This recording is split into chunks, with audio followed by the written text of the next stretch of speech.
Hello, this is Jessica Pettitt, author of Good Enough Now, Doing the Best You Can with What You Got Some of the Time, speaker and consultant of all things diversity. Please join us for this great conversation where I get to show not only how being right is right and being wrong is wrong, what we both have learned from Donald Trump, and what other controversial topics we could talk about with ease that would actually help us be a better human being at the grocery store. This is diversity training with a twist. Stay tuned. Congratulations! You are tuned into Dov Baron's Leadership and Loyalty Show, the #1 podcast for Fortune 500 executives and those who are dedicated to creating a quantum leap in leadership. Your host, Dov Baron, is the founder of FullMontyLeadership.com. He's an executive mentor to leaders like you, a contributing writer for Entrepreneur Magazine, CEO World, and he's been featured on CNN, Fox, CBS, and many other notable sites. Dov Baron is an international business speaker who was named by Inc. magazine as one of the top 100 leadership speakers to hire. Now, over to Dov Baron. Welcome, dear friends, fans, and fellow aficionados of leadership excellence. Thank you for joining us on this episode of Dov Baron's Leadership and Loyalty Tips, part of the Full Monty interview series. I'm your host, Dov Baron, founder of Full Monty Leadership, and I'm here to assist you tapping into the one thing in your business that changes everything. Let me ask you, do you need to up-level in your leadership? Well, today we're going to take an insider look at the need for diversity and why most diversity training rarely works. Remember, you can chat about this episode or any episode on our Facebook page by simply going to Dov Baron's Leadership and Loyalty Podcast. If you're a new listener, new viewer, thank you for joining us. Strap yourself in. We're about to go full Monty. Remember, you can find us on iTunes, Spotify, iHeartRadio, or wherever you tune into your podcast. We always need your help, though, in staying relevant, so please get yourself over to iTunes, rate, review, and subscribe to the show. When you do, get over to Facebook and let us know you did that. Maybe we'll give you a shout-out on one of the live shows. You can also catch us on traditional radio stations across the United States every Monday and Thursday, all the way from Florida to Colorado. You can also catch us on Roku TV, where there's over 100,000 subscribers. And if you're a regular listener, I want to say a big thank you to you for making us the #1 podcast globally for Fortune 500 listeners, with a potential reach of 2.5 to 4 million listeners for every show. We're honored and grateful to be cited by Inc.com as the #1 podcast to make you a better leader. And by the way, you can also find us on Google Home and Alexa by simply saying play Dov Baron podcast. Again, thank you for sharing the show with everybody you know. All right, let's strip it down and dive right in. As a leader, whether you're a CEO, C-suite leader, or sales leader, or entrepreneur leader, or a leader in any capacity, you know that there's a lot of talk about diversity in the workforce. But what does that really mean? And how can we successfully integrate diversity into the workforce when it seems to be pretty hodgepodge? Well, stay tuned because you're about to find out. Our guest today is Jessica Pettitt. Jessica Pettitt pulls together her own stand-up comedy for plus years of that, plus 15 years of diversity training in a wide range of organizations that serve groups to move from the abstract fears to accountable habits that lead to teams who want to be and want to work together with a sense of belonging and understanding. Colleagues will take more risks and be more open to ideation. They'll conserve precious resources through collaboration and maintain a real connection with their clients and with each other once they've really integrated. So ladies and gentlemen, put your hands together and help me welcome Jessica Pettitt. Hello. Thank you. And the crowd goes wild. Good to have you here. Thank you for having me. I'm so excited. A pleasure to have you here. So let's just jump into this first and foremost. You are well prepared for this work because you got fired multiple times for your work in diversity. So that's a good place to start. Yes, I like to say that I've been a first-year employee many more times than I've been a second-year employee. So how did that, tell us how that happened. What's the backstory on that? Well, there's two ways of looking at it, right? So the short version of the way that took me longer to learn is karma, as I'm self-employed now and I'm my own supervisor, and right. I'm not easy to supervise. I don't manage up very well, and I don't care that Cheryl got a haircut. That gets you fired, right? Okay, good to know. And the other piece of it is that the jobs that I had, I was very qualified to do, and I actually did a great job at the job. But the job was pointing out how the organization was underserving or not serving communities of color, not straight students, not mainstream students. So whether they were participants who don't identify as Christian, don't identify as heterosexual, white, upper class, etc., how could the university better serve them was my job. Right. So then I did my job, and I did programming and things like this, and then I would come up with a report of here are all the ways that we are not serving, we are underserving, or we could do better. Right. Well, no one wants to know that because they'd have to admit that they're not doing it. So then they'd fire me, shred the report, I'd go get another job.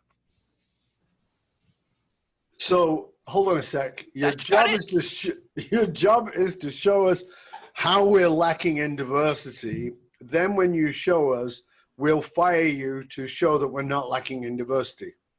Not so much to show that they weren't lacking in diversity, but to show themselves maybe that it's not a solvable problem, or that helps them not take responsibility for what I was pointing out. And so the reason I'm asking you is because I wonder how much of that is still going on, not at universities, but in organizations. Oh, I see it every day, everywhere. Yep. Right. Because there's this, I think that diversity is a nice thing to talk about, but it's quite an undertaking to do. So people are sort of finding their way to be the slippery fish around being an organization with diversity. Right. Well, we live in a system right now where, to kind of pull from the intro that you did, where you're a good person if you're thinking about it. But there's no training or space or reward or resources to actually do something about it. That's scary. So then if you can separate good people, bad people versus thinking about it or having the ideas, then you don't actually have to do anything actionable, nor do you have to be accountable, nor do you have to take responsibility.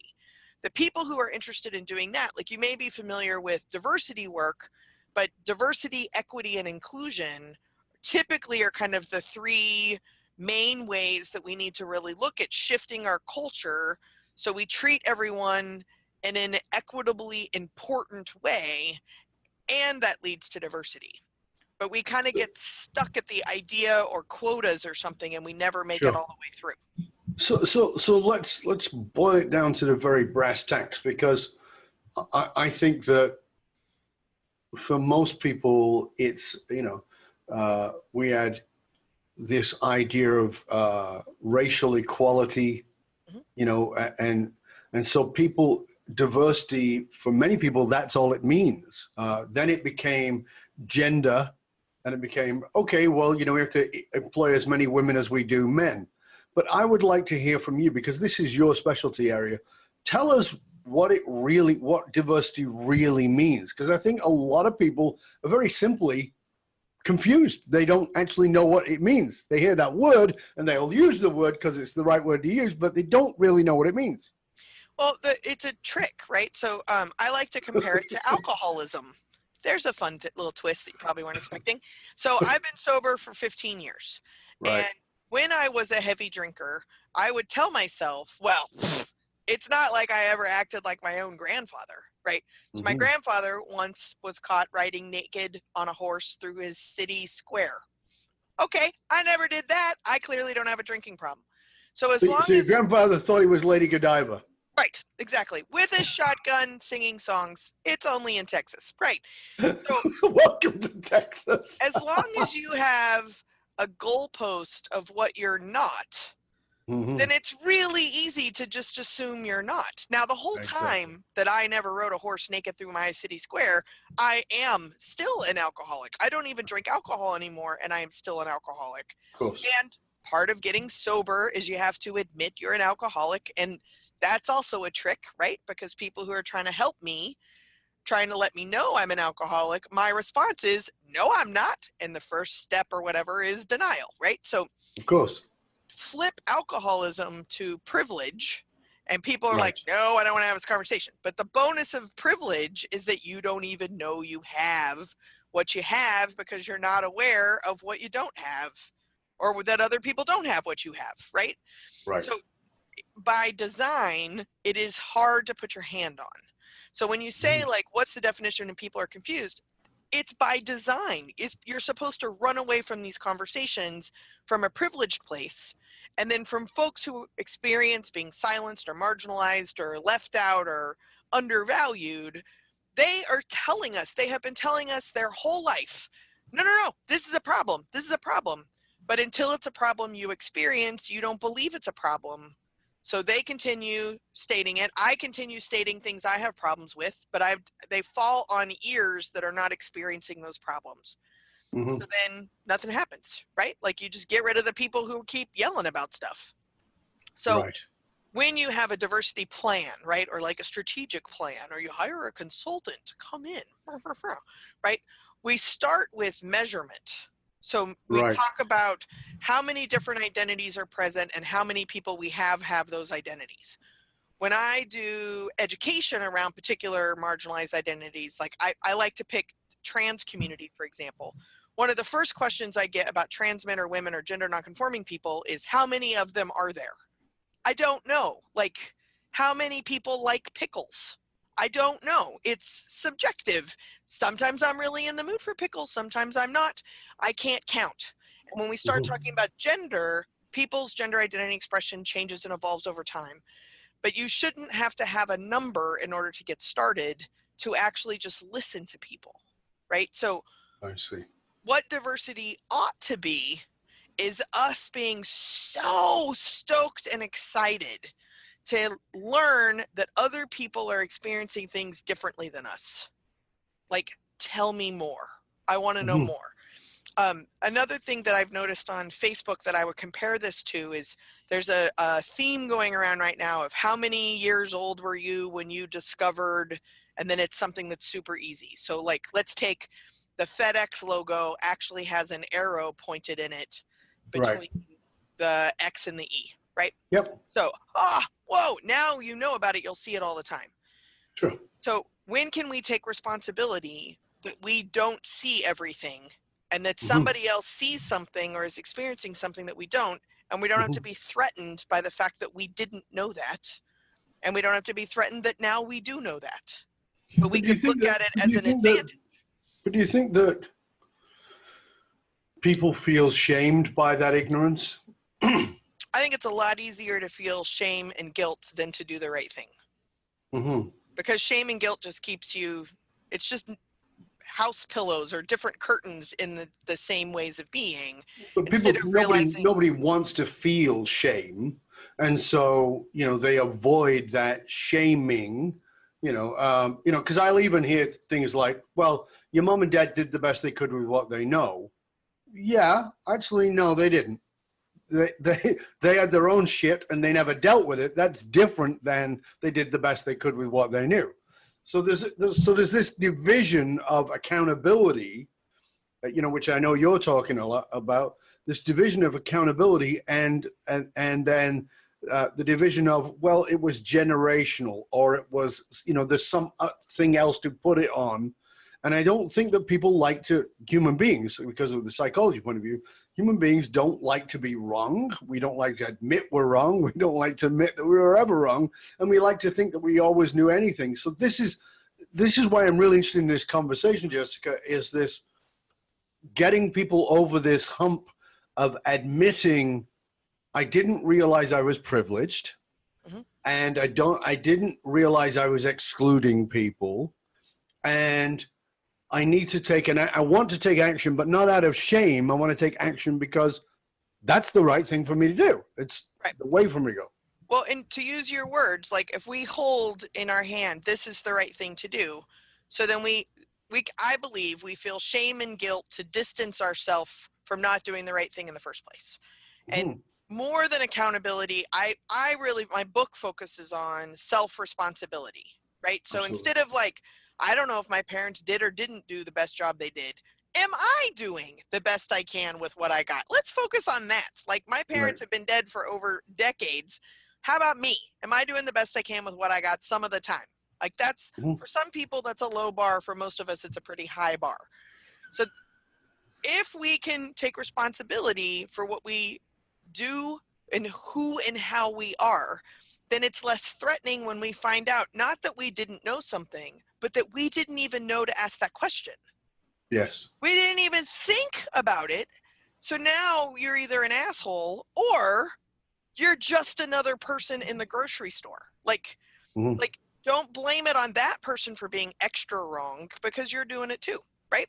So then the way of fixing it, now we get to the other way of avoiding the problems, is there is not a pamphlet or a to-do list that's going to fix this. If there is a step, it's slow down for 1 second. Like, let's take your show right now. There is a good possibility there is a very specific kind of person you want as a guest. Sure. Great. It's your show. You get to do what you want. Can we apply that level of responsibility for who you want to sit next to in a movie theater? No. Well, I mean, yes, I'm personally responsible. I can get up and move away if I didn't want to sit next to that person, I guess. Is that what you're saying? No, what I mean is that, like, you have a rubric or some standards of what would make a good show guest, and you have a rubric. I'll make fun of myself if that's easier. When I go to a movie, I try to sit as far away from people who I think are going to be talking. But I see. I'm making that choice while they're usually silent. I'm just, based on where they're sitting, whether they're playing on their phones, their age, how they're dressed, I make choices, right? So why don't I just be responsible for them? It's not about making the choice or having the rubric in the first place. It's about, it might be wrong.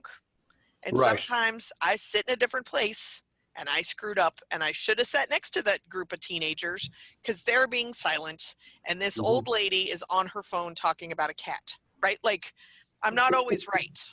Yes. That's the starting point. Can you just navigate the world recognizing you're probably wrong and have something to learn? So I see. I love that, because you know what you're. Again, that's the personal responsibility, and being willing to look at one's biases around anything, which that they are by nature biased. Positive or negative. It's not all negative. Yeah, doesn't matter. Yeah, exactly. But the point that I like here is, for me anyway, it is the most, I've said for years, the most difficult thing for a human being to admit is that they are wrong, and we are driven to be right, and we'll be right at any cost, and that's very, very sad and unfortunate. Because it excludes everybody in the process of it. But how do you, because now we're talking about the getting them across the bridge. How do you get them across that bridge? That's a big bridge for a lot of people. Yeah, this is where I'm grateful that I was a stand-up comic, because you're already on the bridge, right? So if using what you just said, is that we all want to be right. None of us want to be wrong, and we'll be right no matter the cost. Well, right, no matter the cost, is wrong. So while you're so convinced you're right, you're actually being wrong. You're already on the other side of the bridge. So, like, just deal with it. This is how you are. So if we take, like, the Me Too movement, for example, like, I have all of these guy friends who, when Me Too was coming out and Time's Up, and they're like, well, Jessica, I can't talk to any women ever again. I just can't talk to a woman. And I'm like, first off, you called me. I'm a woman, so I would like to continue talking to you, so get that out of your head. And they're like, yeah, but I mean like a real woman. Oh, thanks, right? Like, but, thanks for the compliment. I'll be back in a minute. Appreciate it. Thank you so much. With a gun. Right. So what? I am in Texas. Luckily, I don't do guns, and now I'm in California. Of course I am. You just lost half your listeners. It's about diversity, and now she lives in California. So this is when I'm having this conversation with my guy friends. I just said, it's not that you don't ever have to talk to a woman, or you can't ever hug a woman again. It's acknowledge you don't know how that behavior is landing on someone else because you've never thought to listen for it before. Right. Like, you know when you tell a joke and it works, and you know when you tell a joke and it doesn't work. And sometimes we don't care that it doesn't work, right? Mhm. I still think it's a funny joke. But if I were to go up to you, like, I've never met you in person, but if after this bonding experience, we bump into each other in O'Hare of all places, and I run up to you and I give you a hug, even though we have met, your initial response is probably not going to be hugging me back. Well, it would be for me, but that's okay. But what if you didn't know it was me? Just some random person comes up behind you and starts hugging you. Oh, if I don't know it, okay, that's a different story. Yeah, I get it. Right. Then you turn around mid-punch and you realize that you know me. Oh, okay. That's the adjustment that you make with someone that you know. That's all we're asking, is that if people feel like your physical touch or your gaze or the language you're using is sexual in nature or inappropriate, please adjust accordingly. Just change your font. Like, can't we just be coworkers? We don't have to do this part. That's all you have to remove. And then I had people like, well, I've never done that. I've never done that. You don't know that you've never had that impact. Right. So claim responsibility on the possibility that you had the possibility, a possibility of a possibility that you had negative unintended impact on someone else. So then the next time you do it, you think before you do it. And even if you still do it, you now know that you are doing it so you can be responsible for it. That's it. Yeah. I like that. Again, that willingness to, like, so for me, like, I'm very huggy and I hug everybody. I kiss my friends on the lips, my male and female friends, because I'm European. And but I understand that some people look at it and think I'm gay, or if it's a woman, they think that I'm fooling around on my wife. And anybody who knows me knows it's not true. But I get that I don't have any control over that reaction. But I can't naturally do that to somebody who doesn't know me. And I have to understand that there is the potential of that causing discomfort. So, I mean, if I'm hearing you right, what you're actually asking us all to do is to pay attention to the potential of our intent being misread. Right. Provided everybody's coming from good intent. Right. I basically call it making a better connection. Right? Is it not having a better conversation, not using Jedi skills to get a car for cheaper, but just when you're interacting with a human in person, on the phone, or email, slow your roll. Who are you talking to? How are you choosing to talk to them? Did it work? Did it have a positive, congruent impact? If you don't know, ask them. Usually you can tell. Don't trust yourself, though, so ask. And then whatever that impact, positive, negative, congruent, or incongruent, is going to have an impact on the next time you talk to them. Right? Learn. Like, I am not a physically affectionate human being. I am flirty and I sexually harass pretty much every living creature, but I'm not physical, right? So during cold season, I learned a trick. So I'm funny, I'm wearing bright colors. People think that those mean I'm really touchy, so they want to come up and hug me all the time. So during cold season, I put Vicks on my nose, even if I'm not stuffed up, because it's like odoriferous enough that I have like a shield around me. And so all the huggers in my life will take a step back. And I'm like, yeah, you don't want to get sick, right? It doesn't work in the summer, though.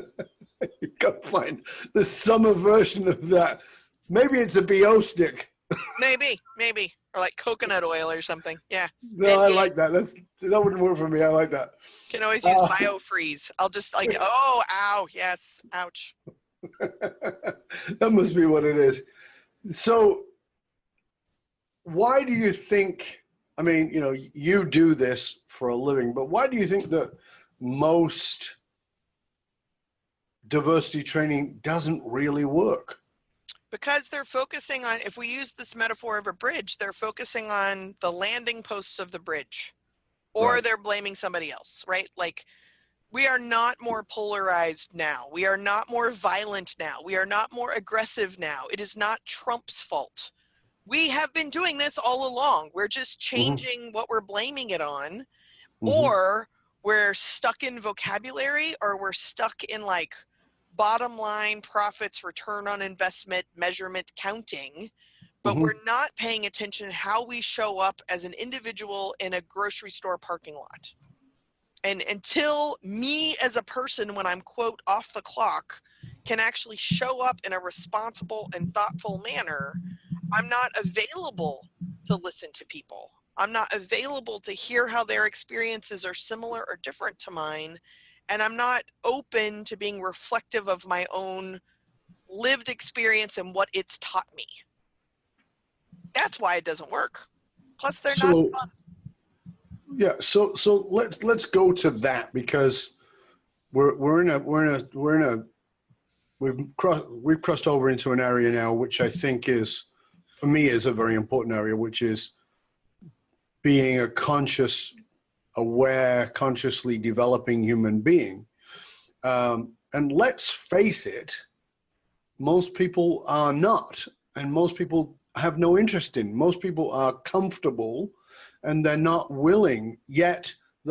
So let's take the workforce as 100, and in the 100, let's say let's be really generous and say we've got 10 people who are consciously focused on developing themselves and growing and being self-aware. We've got 90 who are not. We still need them in the workforce, but expecting them to start thinking about these things is beyond most people, because most people don't want to change. We know the ego mind says, I want to keep things the same because same is safe. I would say, so let's do the 110-90 thing that you just did. Sure. So I would say the optimism in 110-90 is change the question, and there's a different 10 people who are totally down with that question. Okay. Like I have a really good friend, for example, who was deeply involved in anti-racism work. African-American man, very involved around racism and specifically black-white race relations. Sure. Went to seminary, got to seminary, and pretty much eventually realized that he was totally open and down to anybody from any religious experience, or even like agnostic or atheist folks, totally fine with all that, as long as they eventually found Jesus. This guy, who I learned my anti-racism work, was good on race, and I would clarify, black, white, specific race. Yeah. But when it came to religious diversity, like a big F, totally failed. But he had to take the skills from, to use your numbers, the skills from the things he learned being one of these 10. When he became one of the 90, he had to employ the same skills. And that's the piece that I think we need to do, is that there are things we're totally comfortable with. So like when I mentioned Trump, for example, most of my progressive liberal friends are totally fine talking about stuff, but not about what we could learn from Donald Trump. No, they completely shut down. They can't even talk. Right? But Trump is the president of the United States and is doing a lot of things that other world leaders are doing. This is not too terribly new. If you go back to whichever president you actually liked, a lot of their actions are still happening. There's a very few new things happening right now that haven't happened before. But we're not willing to see that because the president that we like could hung the moon, and the president that we don't like could never do anything right. That's on us. Yeah. Not on them. That's what I'm saying about the polarization. That's what we do. And this is why I'm asking you these questions, because what I'm trying to get our listeners to look at is how to move themselves out of polarization. Because, you just used it, so we use that as an example. There are very few people who are in the middle about Trump. People hate Trump. People love Trump. I'm not a Trump fan. I don't deny that. But at the same time, I'll say, I've asked questions. I say, what is brilliant about Donald Trump? And people go, nothing, or, they've got a litany of things that they think he is. And I'll say, well, I'll tell you something. He united women. right? The women's movement, the women's march, the pussy hats was a reaction to his behavior. And he unified them and got them out from their hibernation and got them to stand. And I, I would have worn one of those hats. I'm supportive of women. Sometimes it needs an extreme for us to have the awareness. Right. And I think that that's a lot of what is happening. Not, and you're saying it's not more, but I think that sometimes the extreme of it brings it to our awareness, because as you were saying at the beginning, I think we're not aware of our own biases. We're not aware. That's what you just said is the smartest thing. And so I want to make sure that that gets like highlighted, right? Is that it didn't bring it into existence. It's not worse. It just brought it into our awareness. Sure. So same thing goes if we were to take police brutality. Not every police officer is a violent person. There are police officers who have never fired their guns. There are also police officers who are people of color, who are women of color. That all exists. But we now have cameras in our pockets. Yes. So there are horrible acts that are being caught and on video, shared across social media, that are bringing things to our awareness. What I have learned from Donald Trump is how to use Twitter. Right? Not just to get my own message out there, but to shift the narrative of the media, the industrialized complex, to get the media to not look at this. You don't want to look at this. You should look at this. Let me show you how in 140 characters or less. That is a masterclass. Oh, yeah. It is also costing people lives and paychecks and jobs and things like this, and that's totally true. What is imperative in what you said is that it's bringing it into our awareness. So going back to why don't diversities work, stop flying people in. I mean, I'm paying my mortgage this way, so I believe I have some job security, but stop flying people in to show you how you can be self-reflective and be responsible for who and how you are when you show up. You can do all that stuff yourself. What is in your awareness, and then take note of what isn't in your awareness. That doesn't mean it doesn't exist, but it's not in your awareness. Get it there. I get that, but at the same time, Jessica, they have to fly you in, and the reason is because none of us are objective in our subjective reality. None of us are fully aware of what we're ignorant of until 100%. somebody holds that mirror up and says, have a look here. You know what I mean?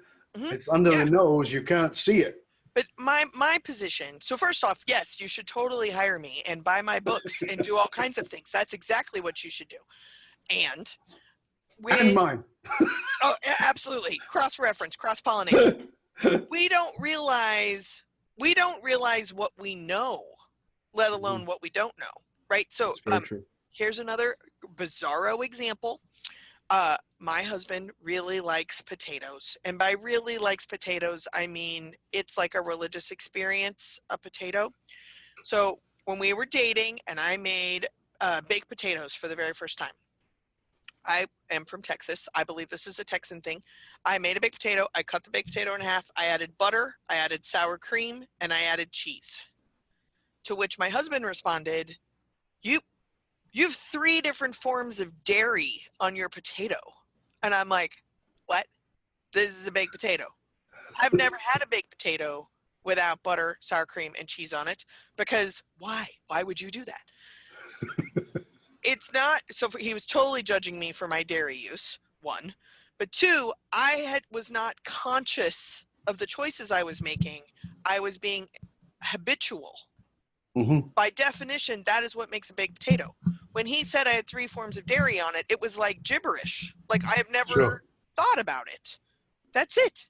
So being responsible for my own choices, how is that any different than who I do talk to, what deals I make, what awards I give, who I give scholarships to, who I befriend, who I want to date, who I want my kid to date, who I want to live next door to? That is exactly the same thing, and we just aren't noticing what we are habitually doing or what we are habitually not doing.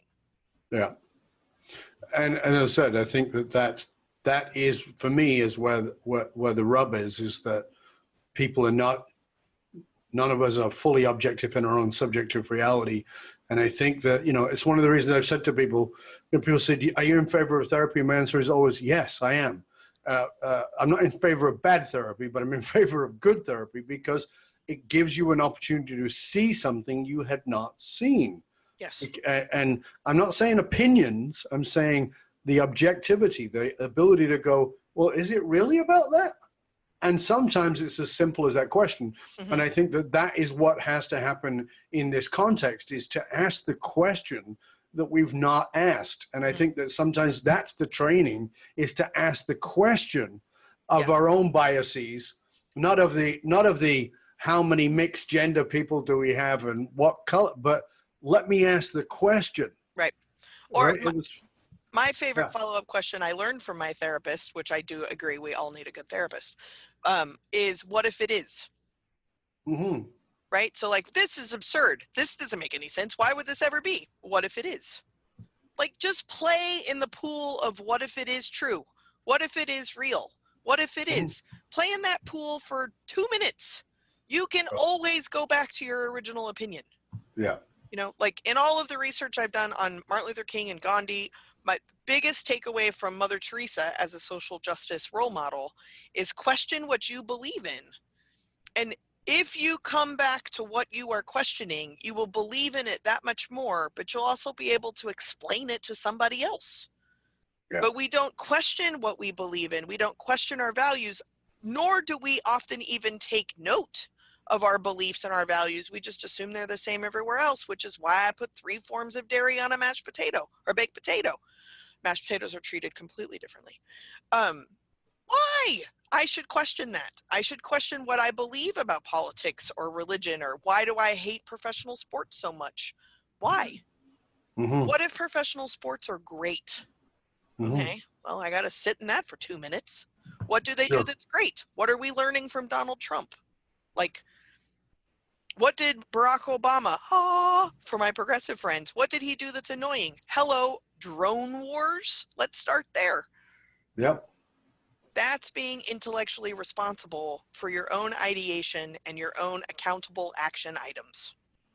Yeah, I am so with you. Years ago, we had a training, and I talked about beliefs and saying that beliefs are that you don't call your beliefs, you call them the truth. Mm-hmm. You'll actually say, this is the truth. No, it's your belief. And so I said to this one gentleman in the training, you're religious? And he said, yeah. I said, what religion are you? He said, Catholic. And I said, why? And, I might as well have slapped him upside the head with a piece of wood. Mm-hmm. And he goes, what do you mean, why? And I said, why are you a Catholic? And he says, my religion. And I said, I get that, but why?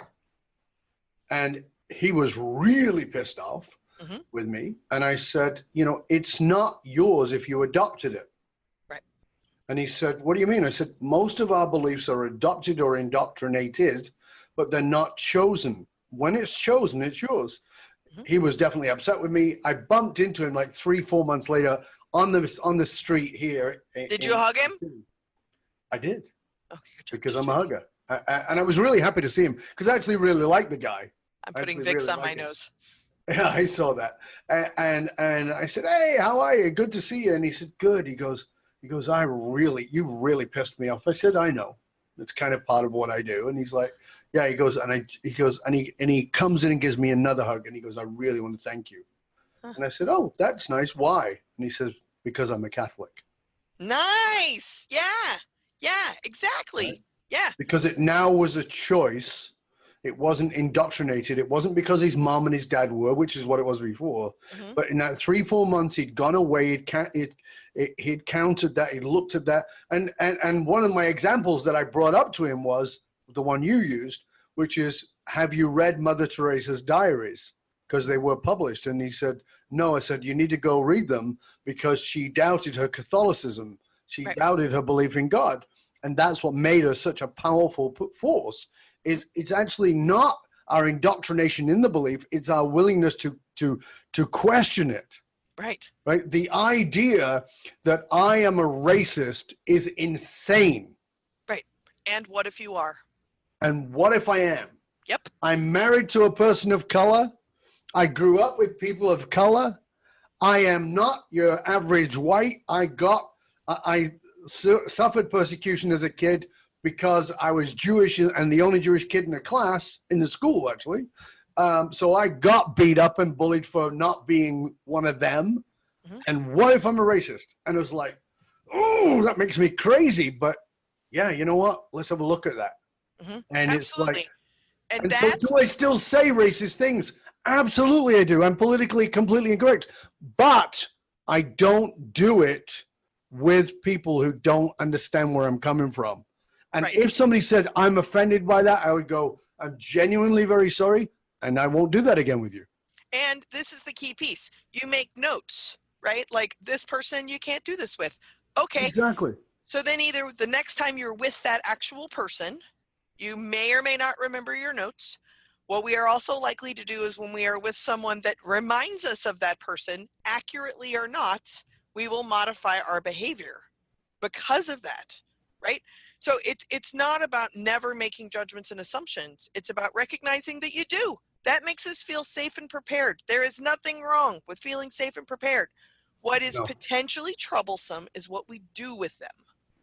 Not doing it, but what we do with them and how that impacts other people. And other people could be telling us our entire lifetimes, we don't want to hear it, so we don't hear it. What if they're right?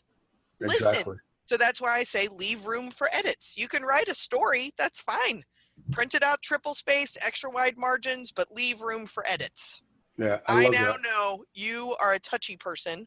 So if I know that I'm going to see you in person, I have filed away a note to bring Vicks Vapor Rub with me. Right? And I have filed it in my notes to ignore the smell of Vicks. Right. See? Absolutely. But imagine what if we did something like that? I mean, it's funny, right? Although I'm for real bringing my Vicks. But what if we gave that level of compassion to a total stranger? Yeah. You know, not what do I want to give you, but what do you need? Mm-hmm. Yeah. That's why they don't work, because we're not willing to do that. Absolutely. Now, you've got a very diverse background. I mean, you were a volunteer in the Peace Corps in Bulgaria. You have done all this social justice training. You're a speaker. You were a stand-up comic. You know, you've done all these things. Do you think how do you think that gave you this understanding for diversity training to working with corporations? Because it seems like it's so useful, and yet at the same time seems so far away from that corporate world. Yeah, I would say that I am a three-dimensional Venn diagram, right? That if I came into a corporate trainer like a corporate trainer, whatever that means, it wouldn't work. Mm-hmm. So then people are always like, Jessica, you can't wear that shirt in public. It's got 9 colors. Okay, well, that's what I wore today. So I don't want to be a corporate trainer because it comes with a stereotype. This is the kind of trainer I am. Oh, okay, great. So then opening line when I do most of my diversity work is I am not a diversity trainer. And it usually sends the meeting professional like, wait, checking their clipboard. Didn't we hire you? Didn't we hire you as that? Wait, what? And I say, like, my number one mission is to undo the harm of bad diversity trainings. Yes. Some of which I have done, right? Sure. So I'm saying I'm a diversity trainer, but we are not going to sit in a circle. I'm not going to play guitar. We're not even going to hold candles, right? But it's going to work. Mm-hmm. And then throw in the humor, I talk about every subject my grandmother said you're never supposed to talk about. That's all I talk about. On this podcast already, we've already talked about Trump, politics, the Me Too movement, police brutality, like as if it's, a Monday. Who cares? We can do this.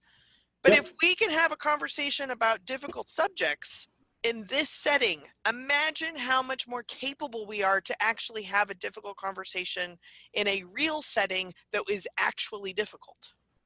Yeah, and you just brought up something else there, because this is part of the work that we do with companies. We teach what we call courageous conversations. Great book. And we outline these courageous conversations, but the point of them is that once you get into them, you realize they're not courageous. This is actually the conversations you would have anyway if you were a decent human being. So you talk about things that you were told not to talk about. I want to talk about politics. I want to talk about religion, not to make you wrong, but actually to understand where you're coming from. And that's the distinction, because people don't want to have those conversations because it's going to be who's right and who's right. Right. And we are deeply wedded to beliefs we haven't questioned, to go back to your point, right? So what are baked potato toppings is a deep religious conversation for some people, and others, especially if they're from Idaho. Right, exactly. You haven't even thought about it, right? Whether or not I'm an alcoholic or that being sober for 15 years is a conversation, like that is a life-saving conversation for some people and Absolutely. means nothing to others. How Absolutely. is that any different than Time's Up, Black Lives Matter, or who the current president is? Most of the people who voted in this election, the presidential election 2 years ago, most people who are eligible voters didn't even vote. They're not even having the conversation. The people who did vote, most of them voted for someone who wasn't the other person. So instead of having a conversation about, from my privileged position, I have no children in cages. I am not in danger of being kicked out of this country. I have health insurance. Like, I have a lot of privileges. From this space, instead of having a conversation about what a horrible president Donald Trump is, why don't we have a conversation about, as like a teenager country that's kind of new to this concept of democracy that we created, we have the ability to figure out, like, not just impeachment or annulment, but what does democracy actually mean? What ought it mean? Sure. And what's my role in it? That's a conversation I want to have, not that I'm annoyed at a politician. That's their job. So you've taken this into the direction I want to go, which is, one of your points in the book is that diversity has been shown to improve decision making. Talk to us about how that works, because I think that's going to be very helpful and useful for our viewers and listeners. Absolutely. So I use the metaphor of search committees. So if your budget hasn't been frozen and you actually have a search committee, this is an excellent example. So typically, at least in my experience with the organizations I work with, when they're getting ready to hire someone, the boss is one person that kind of says yes to them. They're going to be the chair. So let's say that person is Ralph.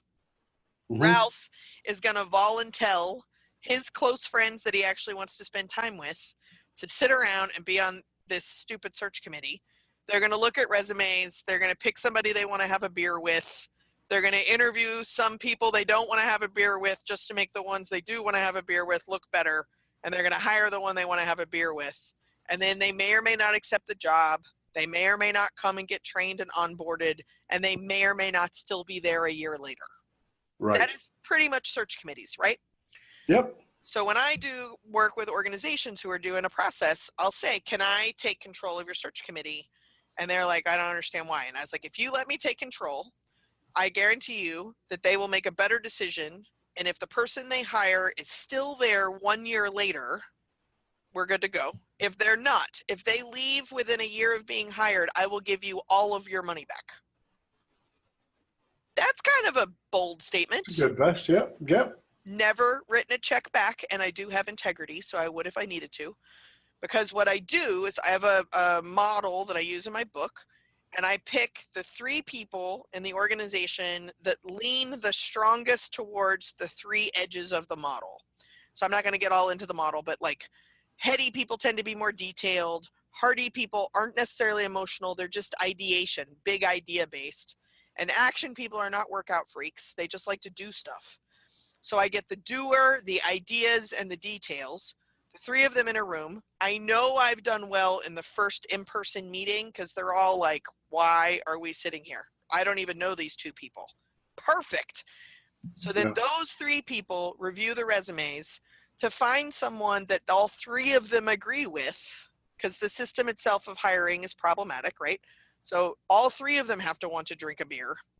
What ends up happening is they will, through synergy, will accidentally end up picking people who get hired and come in and aren't just alike that one group, but they actually have characteristics that fit into the larger culture of the workplace.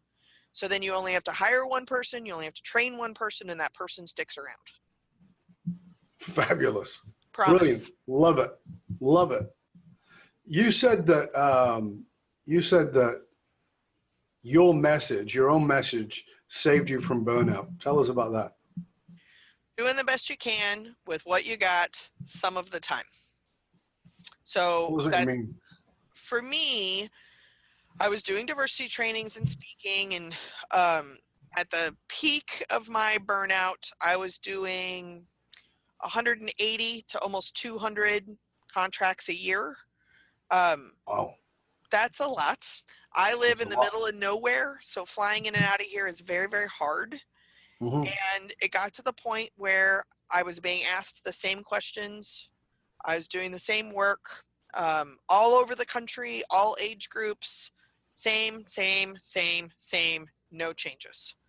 And about 4 or 5 years ago, I began to realize I can't do this level of sameness for the next 2 decades. And I was just going to have to go get another job. And I soon realized that I don't have any monetizable skills. I make a joke. I can fold a fitted sheet. Boom. But that's it. So I'm going to have to stick this out. So then what I started doing is listening to my audiences, and what showed up for me, right? The answers show up when you're ready for the question. Does that make sense? Mm-hmm. Yep, it does. It's like probably a Buddhist thing. So I started listening, and what I heard were these patterns of excuses as to why people couldn't try something new. And I realized I was doing those same excuses as to why I had to keep doing the same-o, and so I just needed to quit. So then I listened, I created the model that I described about the search committees actually came from these patterns of why people quit and why people avoid hard things.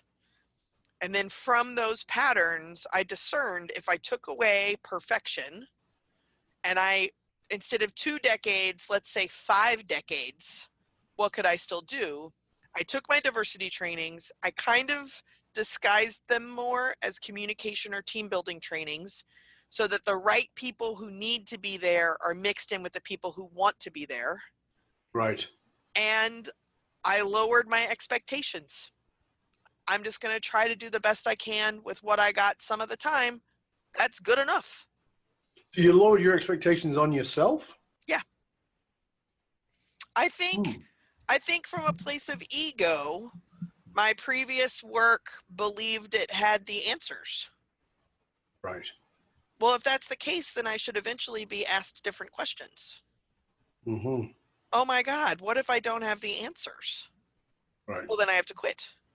Wait, I still don't know if I have the answers, but I have the process. And much like you said, I have the ability to, as an outsider, come in and help people with their own subjective problems. I can do that. And then the next thing I knew, I was all fired up again. Fabulous. Mm-hmm. So instead of me jumping to conclusion, I was going to say, why did you name the book what you named it? But I think you just answered that. Yep. I tried to name the book a million different things, and every chapter that I was writing that just kind of like poured out of me always ended up talking about being good enough now, the possibility of possibility, trying to try.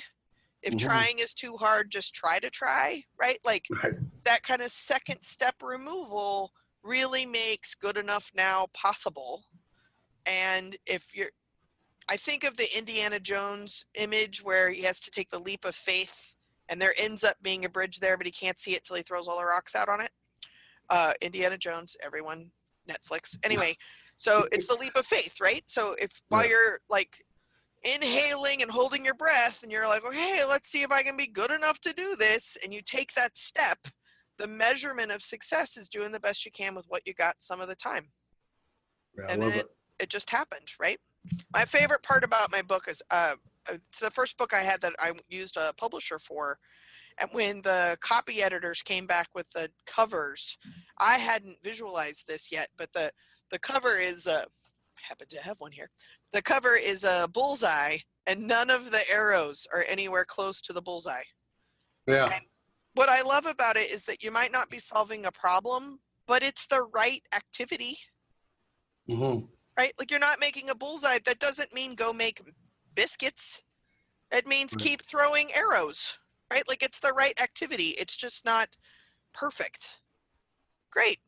Well, And and that's what I love about your ideas around diversity that are so much more practical than what I see, because I think that a lot of people see diversity training and being a good diversity person is that I've always got to get it right, as opposed to I have to step up and do the best I can right now, and I need to challenge myself to be better than I was 10 minutes ago, sure, but it's always continuing to work the path, continuing to go down the path. right. And I think that so often, one of my quotes is that one of the things that stops us from discovering what we're good at is that we're not willing to be bad at it first. Mm-hmm. And anything you are brilliant at, you were crap at when you started. Yeah.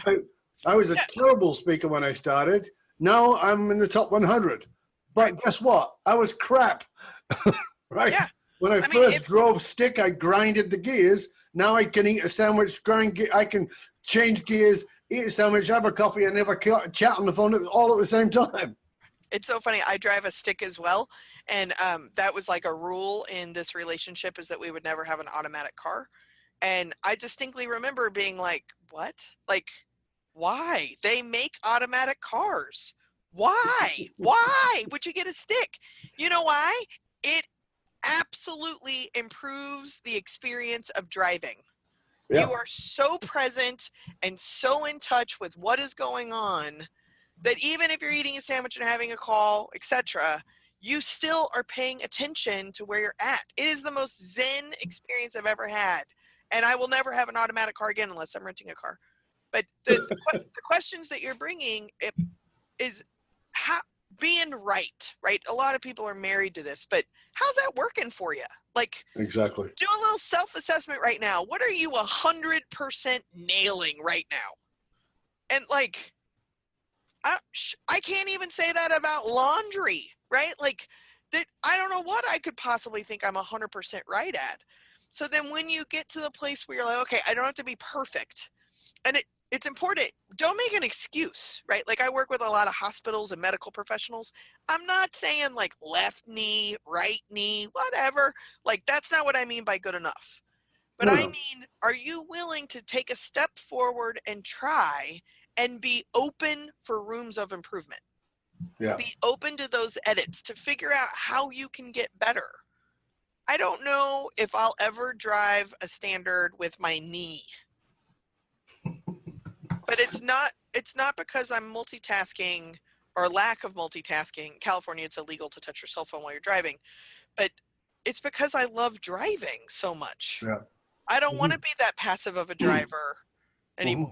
It doesn't mean I don't get in car wrecks or like, don't forget to use my turn signal or something every once in a while. But sure. I don't want to, metaphorically and reality, I don't want to live my life driving with my knee. Right. I get it. That's very interesting.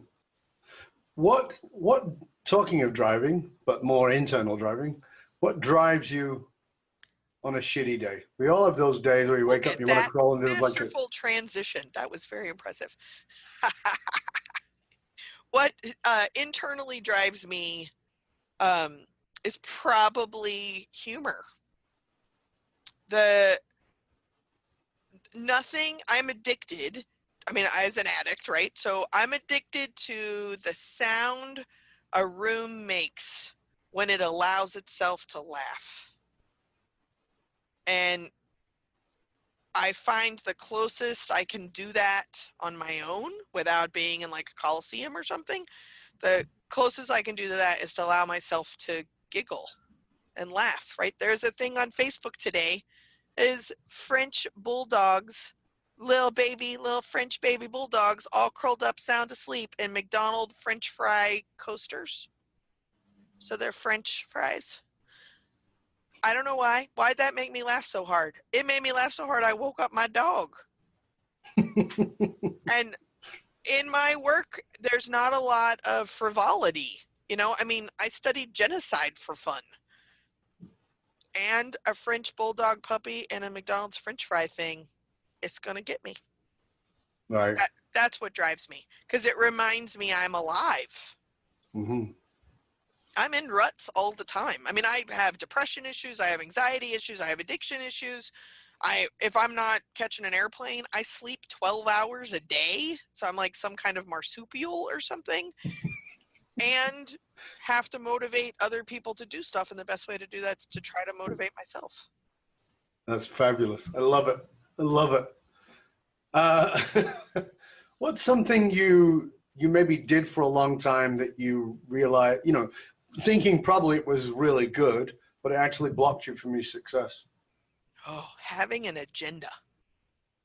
Like literally and metaphorically, like for every phone call or meetings, like I like white womaned all over those things. So like, at 10:10, we'll be discussing this.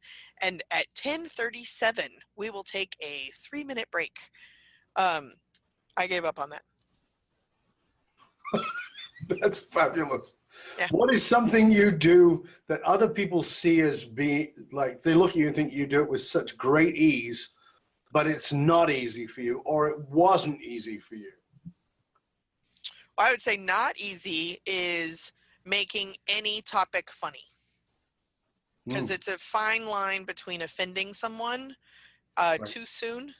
Back in my stand-up comedy days, I moved to New York City right after 9/11, and I have the great fortune of having been present in person when the first New York City comic made a 9/11 joke that worked. I mean, I heard a lot of them that didn't work. It happened to be Joan Rivers, of course, so there's like a lot more leeway because it's Joan Rivers. Sure. But the healing of that laughter motivates me to do the work to make my job look easy. That is powerful. That is really powerful. Thank you for that.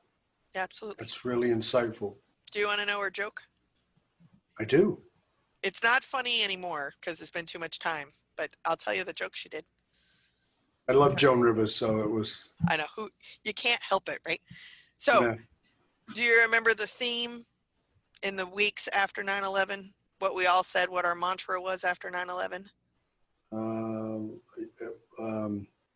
I don't remember it. You said you'd never forget. Right. Yeah, I think it was, I think it might have been adopted. That was the joke. Right. At that point, it was maybe 6 months, maybe 8 months afterwards, but can hear her say it. You said you'd never forget. Because the theme is never forget. Never forget, we all did instantaneously. We all did. Maybe after a week. I'm going to say the 9/11 gave us about a week. Yeah, it's a fascinating, I mean, you and I can have a whole big conversation on that and how the mind works around these kind of things. It's a fascinating thing for me. It really is. But where I want to go to is this. We've been talking about diversity. You've got this background in comedy. You've talked about offending, not offending. We've talked about subjects that are, quote, off the court. In a world where it seems like every man and his dog, every woman and their cat are afraid of offending somebody, what's your bravest opinion? That's a really smart question. I want to answer your question, then I want to go back to like, how do you not offend someone? Because that's a question I get all the time. Please. My bravest opinion, I think, is children know better before we teach them insecurity. We don't, like children don't need to be empowered. They have plenty of power. They know exactly what's going on. They have the best advice for you. In your marriage, in your friendships, business advice, they know because they're not clouded by experience or judgment or jadedness. It's probably not the most typical brave opinion, but so we don't need to empower our children. We need to not disempower them. Right. They're plenty powerful. Just shut up and listen to them. Yeah. So I mean, there are times where I distinctly remember as a child, my dad having some kind of business dilemma, which he was talking about on the phone, and I could hear him. And I would go into his office, and I'm a daddy's girl. I'd go into his office, and I would say, I'm just checking, but like this and this and this seems to be happening, so why don't you just do this and this? And it was the only time, the more crisis he was in, the more he treated me like a kid. And then when he was fine, he'd call me his business partner. And it hurt our relationship outside of the crisis because I realized he was fickle. And inevitably, I still stand by my advice. I would still he should have done what I said he should have done. Listen to children more. That would probably be my bravest thing. And it's not in a warm, fuzzy, like, no, I like it. That's fabulous. Yeah. The thing about offending people, I get asked all the time, well, just tell me what to do so I don't offend anyone. So even if you even if you went and lived in isolation in a cave, like your Aunt Martha is going to be pissed off you didn't go to her party, you know, like, sure. So just embrace the habit of you being clueless that you have offended someone. And when that becomes normalized in you, when you have the gift of being told that you've offended someone, you'll be way less defensive and you can actually like monitor and adjust or not what your behaviors are. Yeah. I love that. Because I am definitely not politically correct, and one of the things I'll say is, but I'm also not deliberately offensive.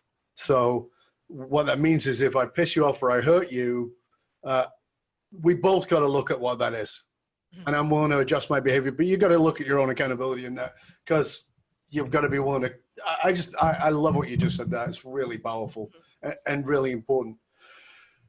Jessica, we're right at the end of the show, and I've loved this conversation. Thank you so much. I want to ask you, give our listeners, our viewers, and I think you've given tons of it right already, but can you give us something practical that they can go away with, that they can put into action in the next, preferably 24 hours, but certainly next work week? What can they do to really take this in and make it usable? Great softball question to end the show with. Okay, here's something practical. Grab a pen and paper. Those of you on a treadmill or a car, try and do this mentally, but I'm old school. I think you should get pen and paper. Pause the treadmill. Don't drive with your knee. Make a list of the first 5 people that pop up in your regular life. Like, not just 5 random people that you just talked to, but like 5 people that you would have, back in the day, you wouldn't need to have them on your Rolodex because you'd actually memorized their phone number. We don't do that anymore. Top 5 people, just write them down. Next to their names, write down what you have learned from them, what they've taught you, and what they mean to you.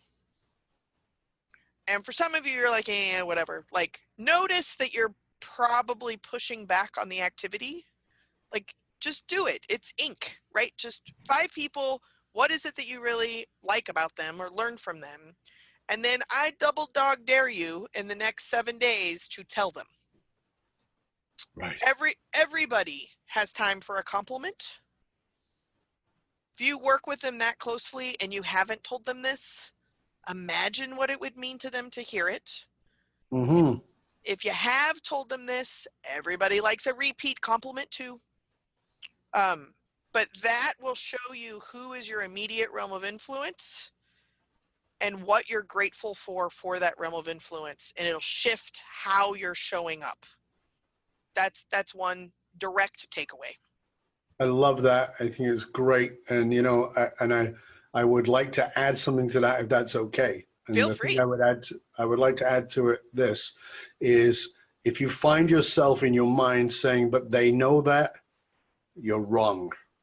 And what I mean by that is, even if, as Jessica said, even if you told them last week, it doesn't mean it went in. How do I know? Because we've all got a plexiglass shield that compliments bounce off. And so that's why you can tell your wife, your husband, your kids, you love them 10,000 times. because it needs to get past the plexiglass. So if you think you've already said it and they already know that, of course my kids know that they love. Listen, I was trained as a therapist, and I knew lots of people whose parents told them they loved them, and they had no idea they were loved. Mm-hmm. So is nothing wrong with repeating something that is good to somebody, because human beings are like dogs. We respond best to positive reward. Just keep laying on the good stuff. Thank you so much for that. It was awesome. Absolutely. Really Thank great. you so much. Please tell our viewers, our listeners, where they can find out more about you and all your wonderful resources. So you can go to goodenoughnow.com. I have a bunch of freebies if you're interested. If you want to go to goodenoughnow.com/FREEBIES. There's videos and handouts and a white paper about the book and all kinds of fun stuff. But that's where you can find me. Look me up. Freebies. Fantastic. Let me write that down. FREEBIES. IES. Okay, freebies. Okay, fabulous. We will make sure that our viewers and listeners know about that. Thank you so much for being here. It's been a pleasure and an honor. I deeply thank you. Thank you very much. Thank you. I hope you'll stay with us to the end. And I just want to say to you, the listener, remember, information is worth the hole in the donut. Transformation comes from application. Don't just listen, do something with it. Remember, you can chat about this show or any of our past episodes inside of our Facebook group by going on Facebook and look for Dov Brown's Leadership and Loyalty Podcast. Remember, the research consistently shows that even the fastest companies face the challenge of spending a fortune attracting, training, and developing talent, but they have many of those talent leaving at an alarming rate. If you're sick of investing in training and developing your talent, only having to leave before you get your ROI, then come talk to us at fullmontyleadership.com, where we provide you with the essential leadership skills to rekindle and amplify the hidden loyalty assets inside of your organization by tapping into purpose. fullmontyleadership.com, providing you with the concrete soft skills to keep you and your organization at the top. Why? Because you can't outsource authenticity. Also, remember to stop by the Matrix, matrix.fullmontyleadership.com. You don't need a triple W, just matrix like the movie, .fullmontyleadership.com, and get your authentic leadership matrix self-assessment tool. It allows you to see where your strengths are in business. To find out more about hiring me, Dov Baron, as your speaker or strategist for your organization or personally, you can go to fullmontyleadership.com and you can go consulting or /speaking. I want to thank you for sharing this show with everybody you know. Till next time, stay curious, my friend. Stay curious about the diversity that you need to embrace by discovering the unconscious bias you've been carrying. Wake up. Remember, just consider that you might be biased. Till next time, I'm Dov Baron. I'm here to assist you tapping into your deep greatness to find the next level of clarity, purpose, and focus, profit in your business, your life, and your leadership impact. And I am out.